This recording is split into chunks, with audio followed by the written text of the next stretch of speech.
सभे मगहिया भाई बहन के भूलेटन काका के राम राम। आथिन मगहिया खबर में सुनते देश दुनिया की खबर। आज 1 अप्रैल फुल डे है।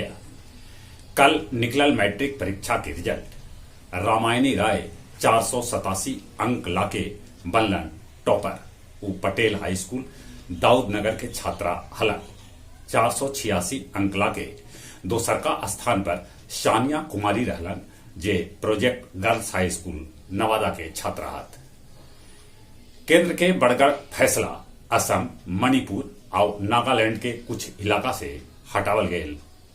आफ्सपा टोल टैक्स हो गये आज से महंग। 10 रुपया से लेके 65 रुपया तक के बढ़ोतरी कैल गये। बिहार विधानसभा और विधान परिषद अनिश्चित काल लेल बंद कर देवल गये।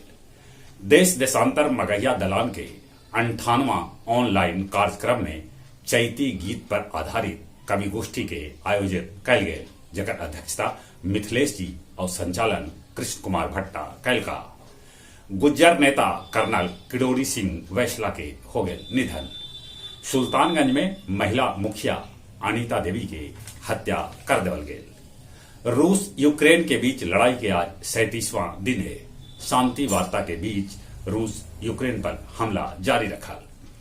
पाकिस्तानी प्रधानमंत्री इमरान खान के भेटायल राहत। अब अविश्वास प्रस्ताव पर चर्चा 3 अप्रैल के करावल जाए।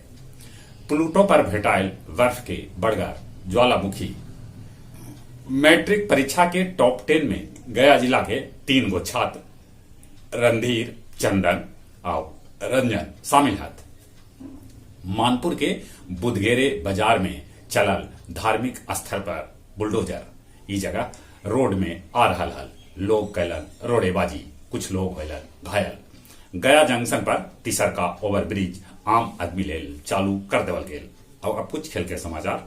महिला वनडे विश्व कप में अब ऑस्ट्रेलिया के मुकाबला इंग्लैंड से फाइनल में होए, काहे कि इंग्लैंड सेमीफाइनल में दक्षिण अफ्रीका के हरा दिलक। आईपीएल में कल लखनऊ चेन्नई के 6 विकेट से हरौलक। हरियाणा कुश्ती में बनल ऑल ओवर चैंपियन।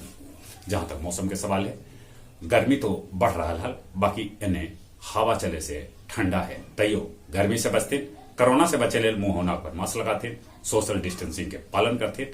हाँ, चली अपने सभी के एक बार फिर से भूलेटन काका के राम राम।